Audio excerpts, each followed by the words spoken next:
Over the next 30 or so minutes, I'm going to be breaking down tonight's Sacramento Kings loss to the Dallas Mavericks. But let me make something perfectly clear from the jump. These two straight Kings versus Mavericks games were called a mini playoff series with essentially the 6th seed in the Western Conference on the line. And the Mavericks came into Sacramento and straight beat the Kings in two very different basketball games. No excuses. It's win or lose. That's all that matters, and the Kings could not get the job done. The season is not over by any means, but their road to the playoffs to avoid the play-in just got a whole heck of a lot harder. We're going to break it down right here on Locked On Kings. You are Locked On Kings, your daily Sacramento Kings podcast, part of the Locked On Podcast Network, your team every day. And now, ladies and gentlemen, it is that time for another episode of Locked On Kings. Hello and welcome into Locked On Kings, your podcast hub for Sacramento Kings coverage all season long. Today's episode is brought to you by FanDuel. Make every moment more. Right now, new customers get $200 in bonus bets with any winning $5 bet. That's $200 if your bet wins. Visit FanDuel.com/LockedOn to get started. My name is Matt George. I have the privilege of being your host here. I'm a Sacramento sports anchor and reporter for ABC 10 News. And today was the 1-year anniversary of the Sacramento Kings ending their 16-year-long playoff drought, which was an NBA record. They did so in Portland this day, March 29th, last year. And now, a year later, the Kings drop probably the biggest game of the season at home against the Dallas Mavericks. Like I said in the intro, two massive games that went in very different directions, but the result is the same. The Kings on the losing end, and the Mavericks now 2 games ahead of the Sacramento Kings in the standings. And 2 games with 9 games remaining is a much more significant gap than it might look or feel. Now, it's not insurmountable. The Kings are certainly not out of it, and we can break that down and talk about that towards the end of the podcast when we look at the Kings' upcoming schedule, the Mavericks' upcoming schedule. Of course, the Phoenix Suns are still in the mix, so it's not over. The season is not over tonight. You might be feeling doom and gloom. You might be feeling pretty frustrated, and I already know the Raccoon Squad, a lot of you Mavericks fans are going to be in my comment section doing your victory laps and having fun. You know what? Congratulations. You deserve it. The Mavericks came into Sacramento and straight beat the Sacramento Kings. And tonight, they won 107-103. Game 1, they destroyed the Kings by beating them by 36. Tonight, they battled back from a 15-point deficit and took their first lead with 6 minutes remaining in the game and ended up hitting big shots led by their 2 stars.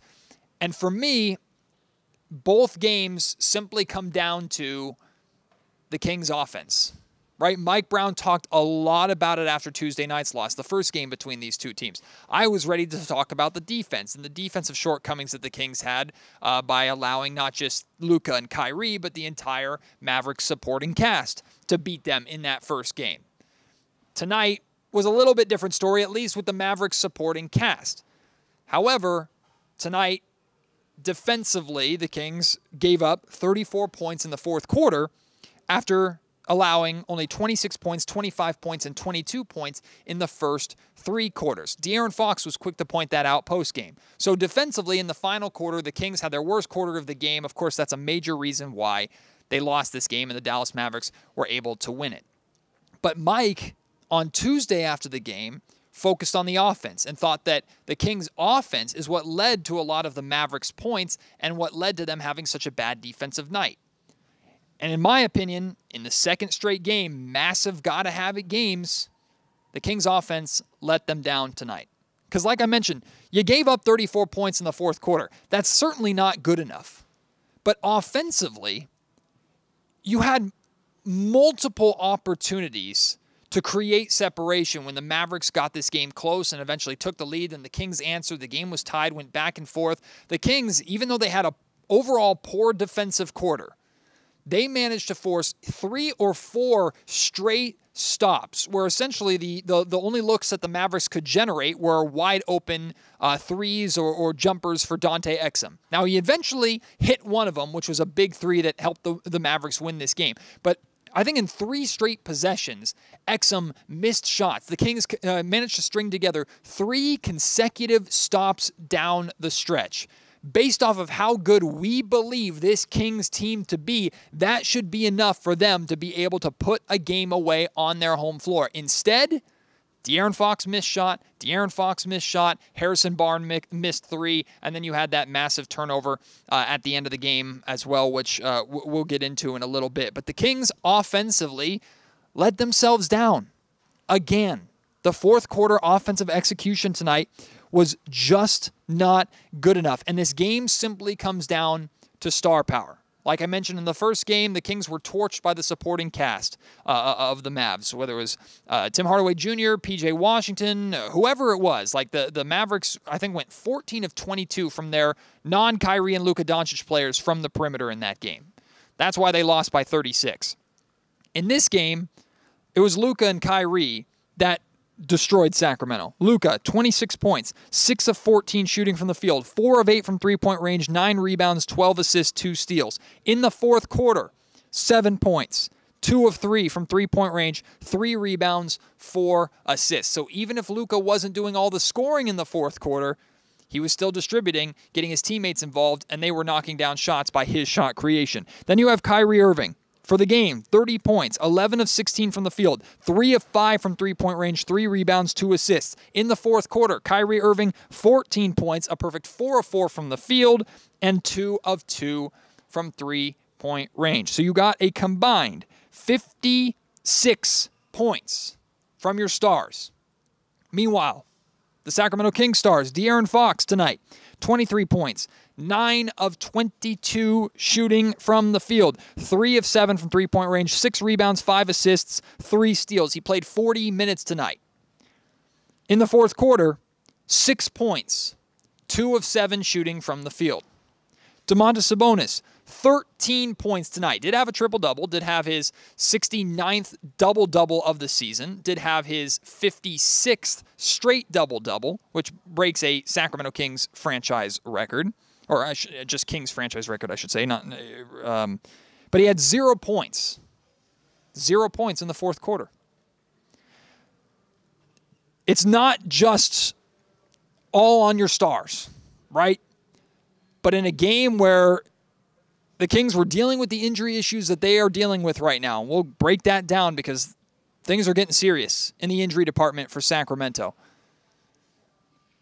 We have seen DeAaron Fox. Just last season, DeAaron Fox won the Clutch Player of the Year award. This season, he's still at the top of the league or amongst the top of the league in fourth quarter scoring in terms of total points scored in the fourth quarter, right? We know DeAaron Fox has the clutch gene, and we know DeAaron Fox can be that superstar in the fourth quarter. But tonight, there's really no other way to put it.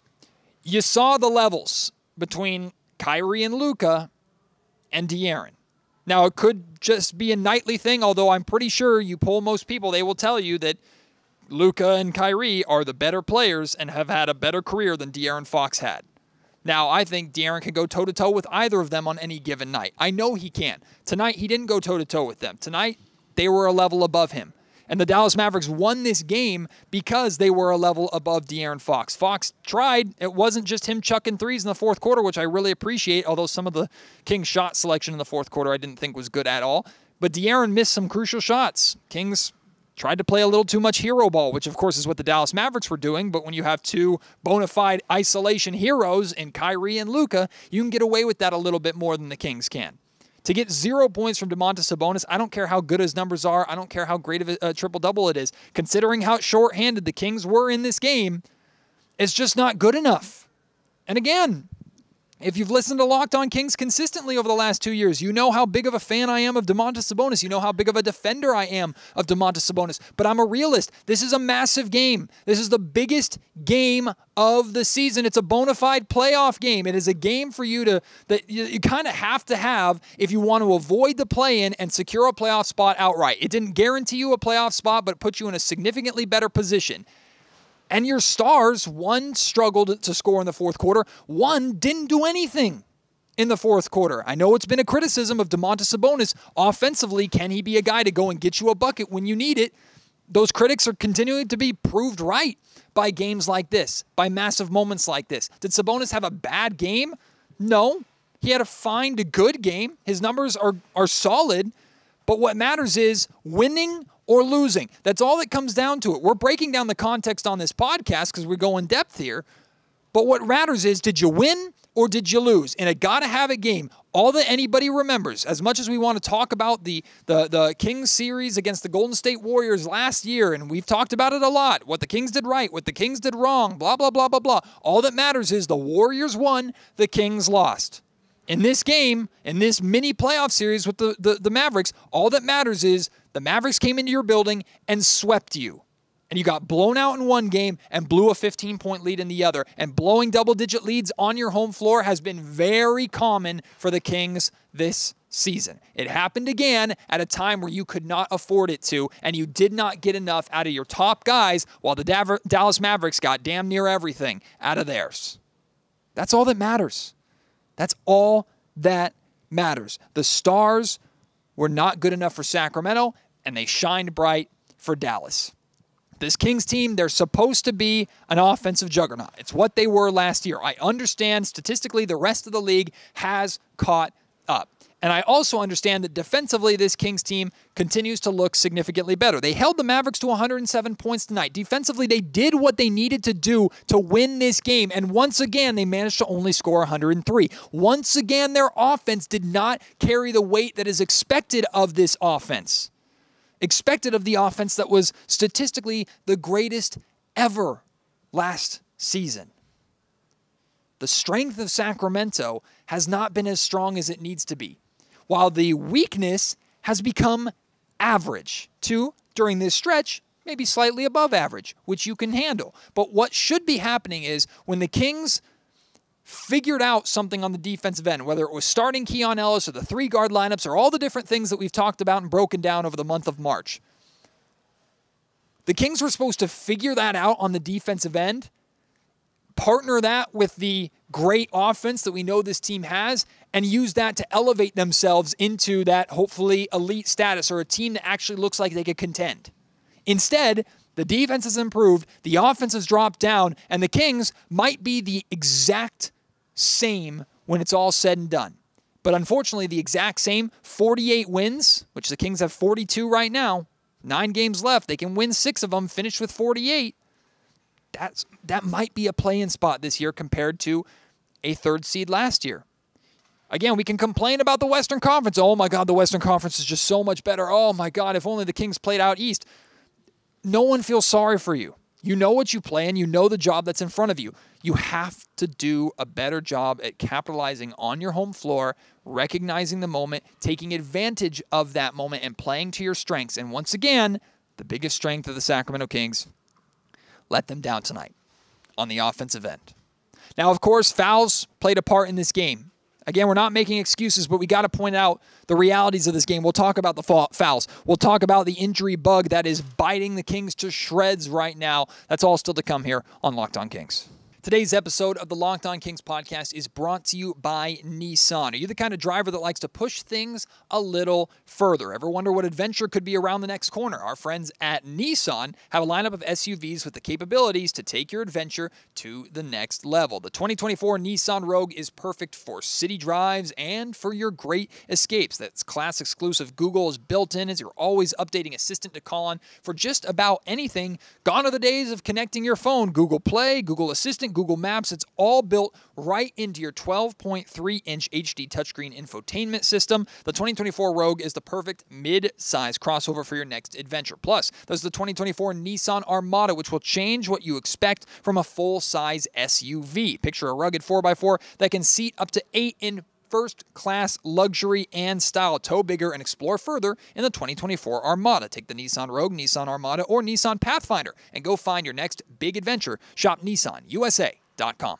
Locked On Kings is also brought to you by Amazon Fire TV. Fire TV is your destination for sports, from live games to highlights to in-depth analysis. Fire TV offers amazing viewing experiences with smart TVs, as well as the Fire TV stick that you can plug into your existing TV that provides access to millions of movies and TV episodes, as well as free and live TV. Whether it's opening weekend for baseball, the college basketball tournament, you are going to want to have Fire TV. Fire TV has created Fire TV channels to deliver a constant supply of the latest videos from your favorite sports brands, all for free, and that includes all of us here at the Locked On Podcast Network and most of the big pro leagues and college conferences as well. Fire TV channels let you dive into all the game analysis, highlights, and more to keep up to date on all the latest in the world of sports, from the NBA to March Madness to baseball and so much more. Not to mention great news, entertainment, gaming, and travel, cooking videos as well. Check out Fire TV channels on Fire TV and Alexa devices. If you haven't checked out Fire TV channels, you should. Trust me on this. To learn more, visit Amazon.com/LockedOnFireTV.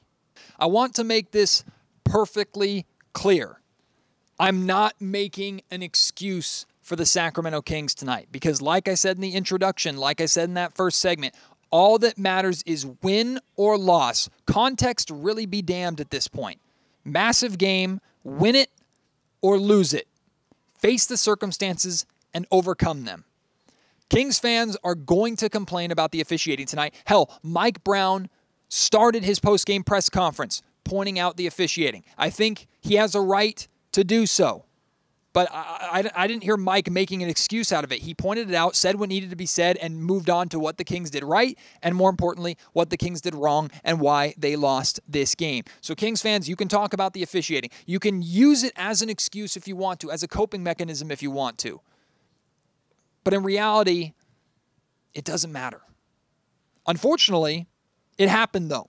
A 33-12 free throw advantage for Dallas. Some of you might be going, Matt, how can you say that does not matter? Luka Doncic shot more free throws, 14, than the Kings team combined, 12. Yes, I understand. I watched this game in person. I saw the officiating. It was not great. It did look and feel as one-sided as it appeared to be in the stat column. That being said, I still think the Kings lost this game not because of the officiating, but because of their offense and their shot making down the stretch. That is what I'm continuing to focus on. I'm not using this as an excuse, but it needs to be pointed out because whether it speaks to the hypocrisy of the league of saying that stars don't get calls when Luka Doncic certainly gets calls that the Sacramento Kings aren't getting on the other end of the floor, whatever the case may be, it's important to point out. And here's what I want to focus on with this. This is why the play-in game terrifies me as much of it as it does. Or the play-in tournament, which the Kings are more than likely going to be in now, it terrifies me. Because in a one-game playoff, anything can happen, including large free throw discrepancies. If the Kings play the Lakers or the Kings play the Warriors, two teams that very easily could, I mean, even the Phoenix Suns, who are in the 7th seed right now, but the Lakers and the Warriors are two teams that should terrify Sacramento Kings fans because those are two teams loaded with star talent that knows how to get to the foul line. So I bring up these free throws, again, not as an excuse for tonight. And you might be mad at me for saying, Matt, you're not talking about that the way you should. You're not pointing it out and blaming the game on it as much as you should. Again, that you can feel that way. I'm just preaching how I'm preaching.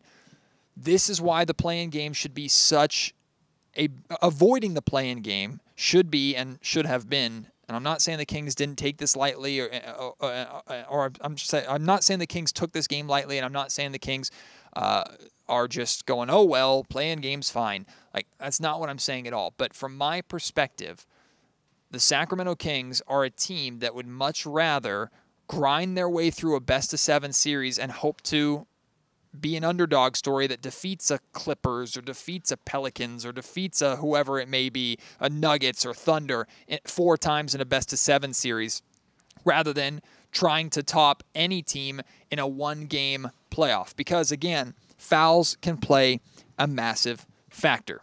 And what's also playing a massive factor for the Sacramento Kings right now is injuries. There are so many people coming into this season that talked about the only reason the Kings were in the position that they were in last season is because of injury luck. The Kings were lucky to be injured, and they can't withstand that. The Kings have dealt with injury issues all season long. And now it's getting to its worst point. Yeah, DeAaron Fox and Domantas Sabonis are playing, and thank God for that. Knock on wood, because either of them could go down at any given time, and we know how much that would screw the Sacramento Kings. We found out today officially Kevin Huerter is out for the remainder of the season. He's going to have surgery on his shoulder. So Kevin Huerter's gone. Trey Lyles has been out for a long time, or for a decent chunk of time. We have no timetable on his return. Sasha Vezenkov has been out for a very long time, and we've been waiting because it sounds like he's close to returning. And every single game, we learn an hour or two before game time that he's out, and he continues to be out. Not that I think Sasha Vezenkov coming back is going to make that big of a difference. I'm sorry, Sasha Vezenkov fans. I'm just being honest with you. I don't know. Maybe with Trey Lyles out, Sasha breaks his way into the rotation a little bit. But when Trey Lyles returns, which is hopefully sooner than later, given the way the Kings have been playing and what they've been doing on the defensive end, which is what Mike Brown has been asking of them, I have a hard time believing that Sasha is going to return to a roster spot and rotation. Sorry, I should say a rotational spot in minutes waiting for him. But Sasha's been out. Trey has been out. And then tonight, in the first quarter, you lose Malik Monk. Malik Monk gets run over by Luka Doncic. It's not a dirty play. It's not. It's two guys colliding in the paint. Unfortunately, Luka goes right into the right knee of Malik Monk. Malik goes down, immediately limps off the floor, heads to the locker room. We don't see him back on the bench. We find out in the second quarter he's done for the rest of the game. Malik in so many ways is the lifeblood of the Sacramento Kings. We talked about this. He's the Energizer Bunny. He's so essential not just to the second unit, but to the energy that he brings this entire team. Energy that the Kings desperately needed in that second half when the Mavs were making their push. He gives you another shot maker, shot creator, someone who can change the game by himself in big moments, which the Kings, of course, certainly lacked down the stretch on offense tonight. We have no idea how long Malik is going to be out. Hopefully we get an update tomorrow that it was just a one-time thing. It was just a banged knee, maybe a bruise. He's fine. He'll be ready to go Sunday against the Utah Jazz, or he'll be ready to go very, very soon through the final 9 games that the Kings have this season, because the Kings need him. If the Kings lose Malik Monk for an extended period of time, the play-in is guaranteed. I'm telling you, the play-in is guaranteed. That being said, it's next man up mentality, right?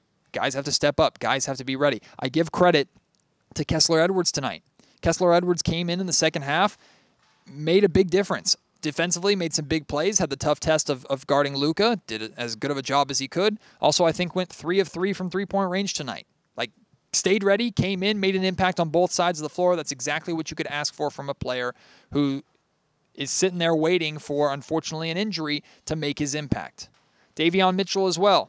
I thought Davion Mitchell came in, had some great moments, played well, trying to do his best to make up for the energy of Malik being out. Keon Ellis not there with the second unit because Keon Ellis had to step into the starting lineup tonight, and it will be a starter for the remainder of the season and into the playoffs and into the postseason for the Kings with Kevin Huerter being out. Keon Ellis got off to a phenomenal start to this game, knocking down threes left and right. The Kings, in general, were fired out of the gate they were fired out of a cannon to start this game on both ends. They forced 2 or 3 steals and turnovers from the Mavericks in the first 4 or 5 possessions of the game. Got out in transition. Were knocking down threes. The Kings' fast break points were excellent tonight. They won the points in the paint battle.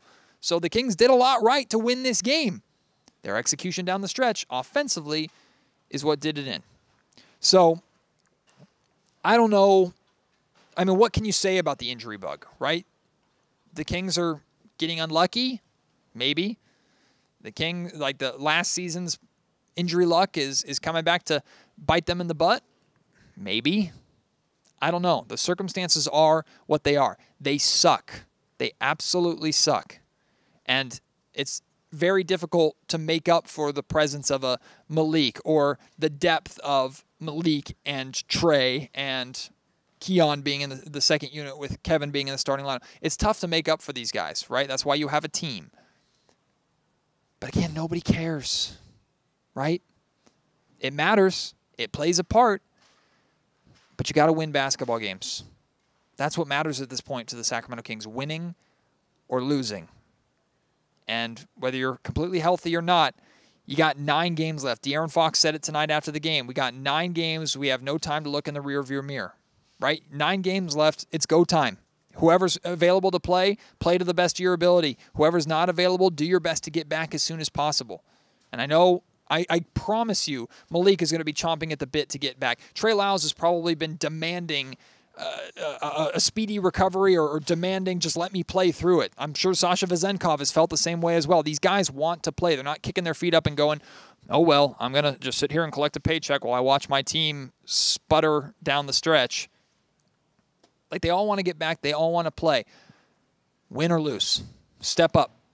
That's what matters at this point in the season. It's blunt. It's very maybe short-sighted. It's very... It doesn't include the context that matters, and it kind of jumps to conclusions a little bit, right?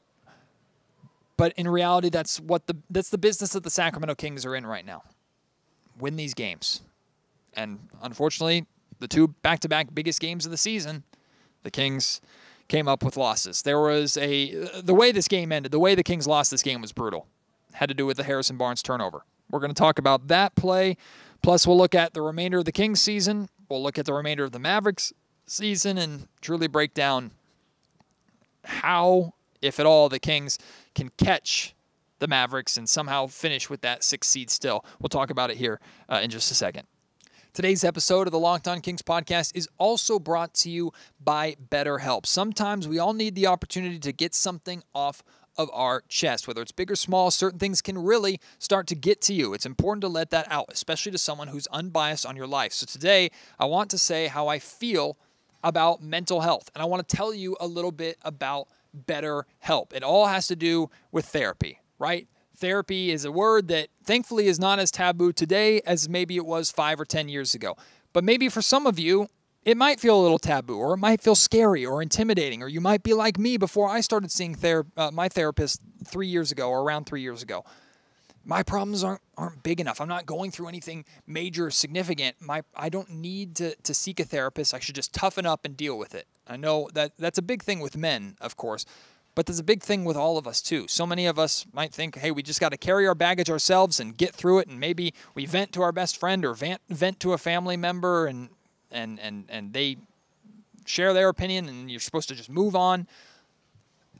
It's not good enough. Therapy is essential for everybody, and it's something I encourage everybody to give a try at least once, because it can make such an unbelievable difference in your life. Take my word for it. And if you're considering giving therapy a try, go the route of BetterHelp. It's entirely online. It's designed to be flexible to your schedule so that you can meet with that therapist, get connected to the right therapist. You can try different therapists, and if you don't necessarily connect with one, you can change it to another one, and BetterHelp is not going to charge you or penalize you for that at all. Visit BetterHelp.com/LockedOnNBA to get 10% off of your first month. That's BetterHelp, HELP.com/LockedOnNBA. We talked about the fourth quarter execution. We talked about the Stars not being good enough. There's one play in the fourth quarter that I want to talk about in particular, and it's the play where essentially the Kings lost. Kings were down by 3. Harrison Barnes gets a good look, misses it. Offensive rebound comes out to Harrison Barnes. Kings still have, let's say, 14 seconds or so. They still have time on the game clock to get another good shot. So they're trying to get the ball back to DeAaron Fox. Harrison's trying to get the ball to the point guard. Fox is either going to go hit the shot himself or run the offense and set up the offense and try and get another good look. Harrison turns. The moment he goes to throw the ball back to DeAaron, who's a couple feet behind him, DeAaron decides to cut or move to a different area of the floor. The ball goes over the half-court line. It's a backcourt violation. It's a turnover at the end of the game, one of 2 turnovers that Harrison Barnes had in the fourth quarter, and the Kings go on to essentially lose. They don't even get another shot off. They waste a second-chance opportunity, and they lose the basketball game because of it. A lot of people, and I'm seeing it on social media, I heard it in the arena, immediately going, Barnes, what the hell, man? What are you doing? And HB had a really, really solid game tonight. 20 points, 6 rebounds, 2 assists. I thought Harrison was really, really good for the Kings, especially in the first half. And Harrison was really attacking Luka Doncic. The Kings made it a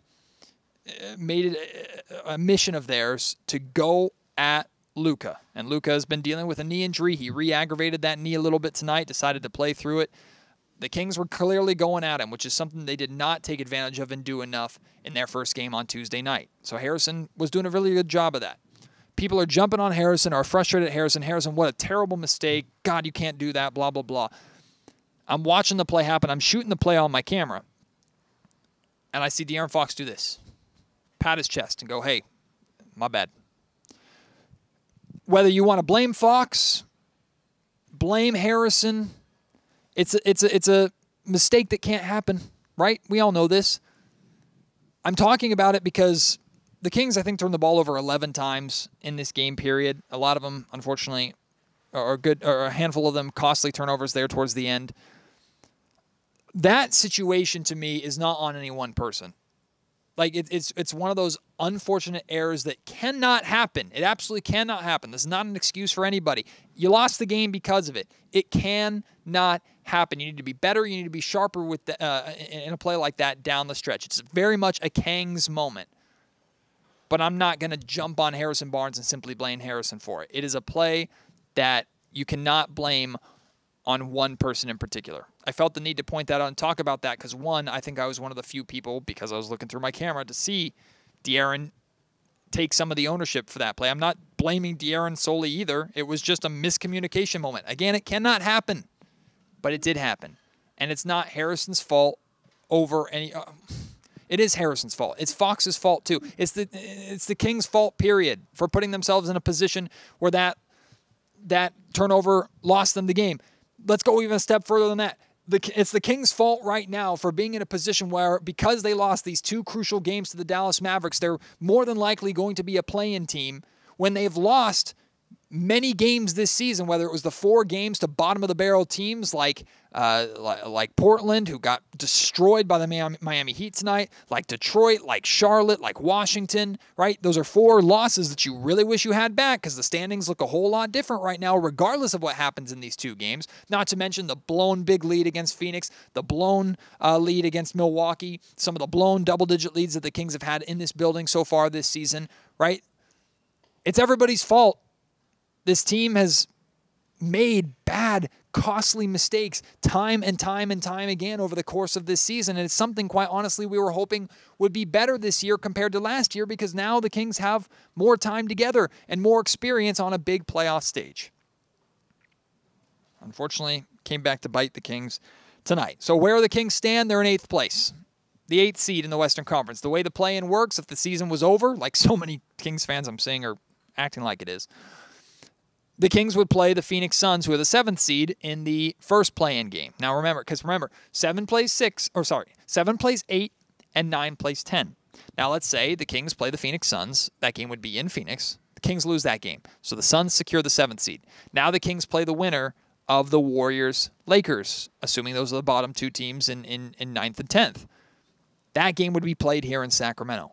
That is the scenario that I am dreading more than anyone else or anything else. And I've said that a lot this season. I do not want anything to do with a single game against either the Warriors or the Lakers where if the Kings win, they're the 8th seed. If they lose, their season is over. That should terrify everybody. So how do the Kings avoid that? Well, number one, they could win the 7-8 game, which probably will be against the Phoenix Suns. Kings are half a game back of the Phoenix Suns in the 7th spot right now. They still can catch the Mavs in 6th. They can. It's tough, but they can. Let's take a look at how they can do that. I think Tim Maxwell from the Kings Herald actually broke it down as well while I pull that up. But the Kings schedule, it's not easy, right? On Sunday, they have a game against the Utah Jazz, a team that the Dallas Mavericks played and beat twice before coming here to Sacramento. The Mavs have done they're on a 6-game win streak. They've done a masterful job during this stretch of winning the games they were supposed to win. That's something that the Kings can't say the same. They have to win that game against Utah. They have to. There's no ifs, ands, or buts about it. Why? Because after that, they have the Clippers, the Knicks, the Celtics, the Nets, the Thunder, the Pelicans, the Suns, and the Blazers. It is a really tough schedule to end the year. Meanwhile, the Dallas Mavericks, they have the Rockets, the Warriors, the Hawks, the Warriors, the Rockets, then the Hornets, and then they have the Heat, the Pistons, and the Thunder. That Thunder game is the last game of the season. The Thunder are going to have a secured playoff spot at that point. The Thunder probably aren't going to be playing anybody in that game. Tim Maxwell broke it down here. I'm trying to find it. Oh, here it is. So if Dallas finishes 7-2 or better over these final 9 games, the Kings have no chance of catching the 6th seed. If they finish 6-3, the Kings have to go a perfect 9-0. If they finish 5-4, the Kings have to go 8-1. 4-5, 7-2. 3-6, 6-3. 2-7, 5-4. 1-8, 4-5. 0-9, 3-6. But essentially, the Mavericks, who are going to have a winning record over the remainder of this season, they're going to be at least 5-4, in my opinion, over these final 9 games that they have. If that's the case, the Kings have to go at minimum 8-1 over these final 9 to catch the 6th seed. It's not impossible. It's very, very, very, very tough. The Kings can do it, but whether that's their motivation to catch the 6th seed or at this point, if you end up in the 7th seed or the 8th seed, if you end up in a play-in spot, I don't really care. Just avoid, obviously, 9 and 10, so you at least have the security blanket of losing 1 game, because in 9 or 10, you lose a game and you're out. In the 7th, 8th spot, you only have to win 1 game and you're in. So keep focused, obviously, on not dropping any more spots, please. But given the injury circumstances, given everything that the Kings are dealing with right now, these 9 games are, yes, about securing their spot, but these 9 games are also about correcting these mistakes, gearing up, and developing some sort of consistency heading into the postseason. They have a lot of work to do and not very much time left. So we'll see how they fare.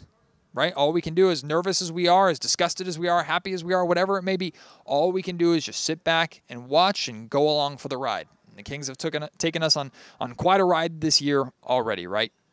Well, I would love to hear your thoughts on this game. If you can make it amongst the sea of Mavericks fans who are probably having fun right now, feel free to send me your thoughts in the comment section on YouTube. If you want to reach me in a different way, you can find me on Twitter at MattGeorgeSack, or feel free to email me, mattgeorgesports@gmail.com. Appreciate your support as always. Can't wait to have you join me on the next episode of Locked On Kings, which will be after Kings and Jazz on Easter Sunday. Have yourself a very happy Easter as well. Until then, my name is Matt George. You've been listening to the Locked On Kings podcast, part of the Locked On Podcast Network.